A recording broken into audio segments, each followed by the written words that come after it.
All right, here we go. Get out there, get out there. Too far back, too far back.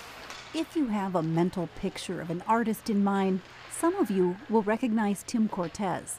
Some of you may not. He's the goalie coach that specializes in photorealism. I'm not knowledgeable about a lot of things, but art and hockey, I think I am a little bit, so I get to pass it on, at least the hockey part, to these guys. During a hockey practice for his son's Pee-wee team, Tim stands behind the goal, sharing his years of experience in the net with the next generation of players. Good job, Mikhail. See how you came out on that one? You gave him nothing to shoot at, right? He's nice, but then he still gets the job done. Tim started out skating at this very same rink. He was captain of his hockey team at Duluth East High School and a goalie for the University of Minnesota, so he knows what it takes to succeed. It's kind of a win-or-lose deal, and I try to get the basics of goaltending for these guys, just working to make things easier for them. This is where they learn, compete or don't play, really. And it is what it is. It doesn't get any easier. He applies a goalie's intense focus to his work as a professional artist. You know, getting the things to look right, maybe some chevrons from the letter jacket, throw the mask in there. Many of Tim's commissioned pieces start as a still life arrangement with elements key to his client. Then he moves around the pieces until he is pleased with the composition and the light.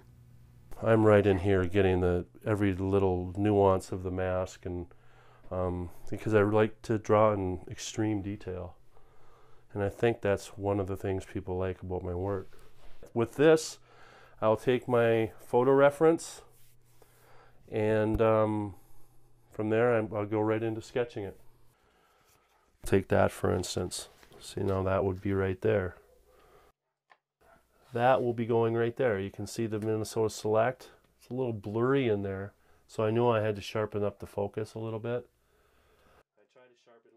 I might get sick of doing that jersey, which I obviously did. I'll just switch into another part of the picture, knowing full well that I'm going to have to come back and finish that.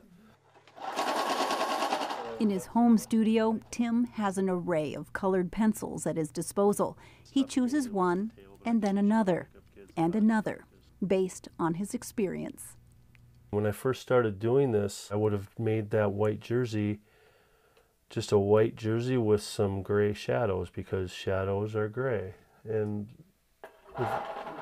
it doesn't work like that. It's all kinds of different color. That's what's kind of fun, is to do a picture and to use all this different color to come up with a maroon jersey. And as you're doing it, you're like, wow, how did that green get into the maroon jersey? But then as you pull away from it when you're done, it all makes sense.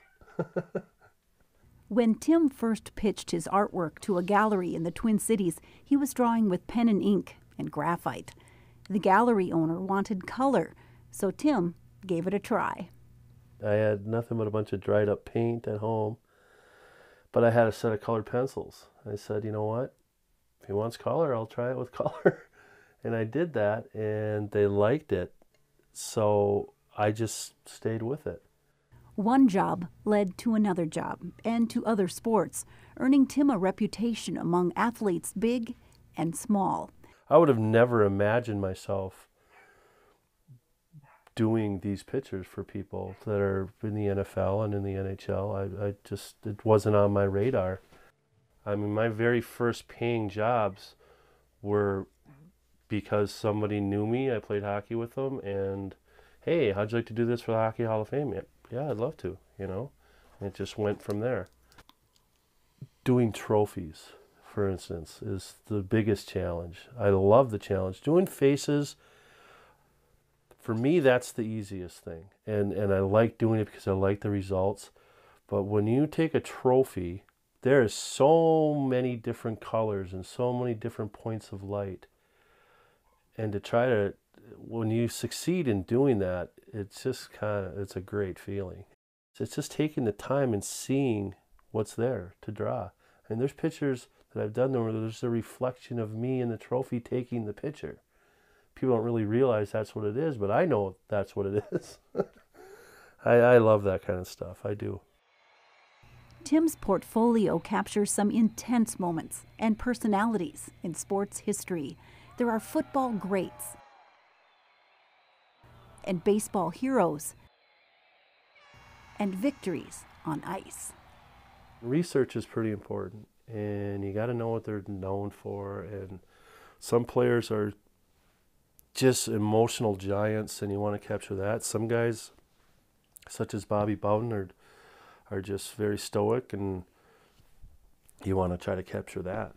I think from playing hockey, I know what means something to somebody and what moments are good, and even some pictures that I do where it's just a guy sitting on the bench or sitting in a locker room feeling bad after a game. I can get in touch with that pretty easily. Fans and players connect with the emotion in Tim's work. He says getting to see their reaction is the best part of the job. That's my favorite part, is seeing the reaction of the client. I think it's just the ego in me. You like to see the reaction. You want to stir people up, and you want to go, wow, I remember that when that happened in 1980, and, you know, have people have that kind of reaction to it. Nice save, nice save. Good job, nice save, nice recovery. I'm most comfortable with this, and I'm just going to stay with this.